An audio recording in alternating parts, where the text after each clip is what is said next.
kuma gashi tare muke alkawarin nan duk wani ɗan jihar Kaduna da ke da tsohon kuɗi daga nan zuwa shekara 4 in dai an zaɓi APC uba zai mayar masa da kuɗinsa zai tabbatar. So ku daina canza kuɗi kuma ku gaya ma kowa a daina kai kuɗi banki, in kai sayarwa da ka karɓi tsohon kuɗin an baka ku daina cewa sai sabon kuɗi za ku karɓa, kasuwancin ku zai tsaya. Abinda ake so kenan. Ku gaya wa kowa a jihar Kaduna duk mai tsohon kuɗi ya je ya sayayya. Ku gaya ma kowane ɗan kasuwa ya karɓi tsohon kuɗi. Nasiru El Rufai da Uba Sani da Asiwaju Bola Ahmed Tinubu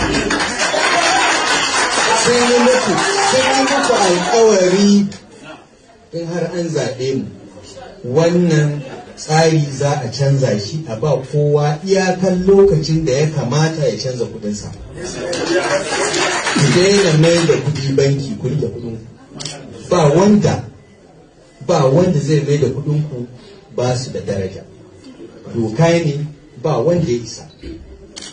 Lokaci ne ku yi haƙuri. Sauran kwana 18 yau a yi zaɓe. Ana gama zaɓe ku tsaya ku ji babban abin da Asiwaju Bola Tinubu zai faɗa shi ne canjin wannan tsarin.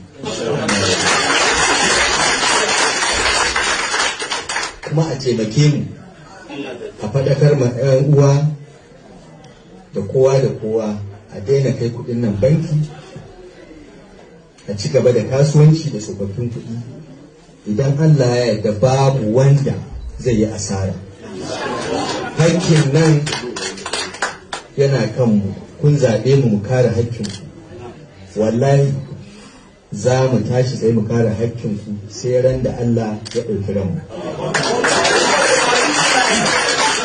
Abin da ya kawo mu gaya muku kenan, ina roƙonku ku ci gaba da haƙuri, ba zanga-zanga, ba tashin hankali, domin haka suke so.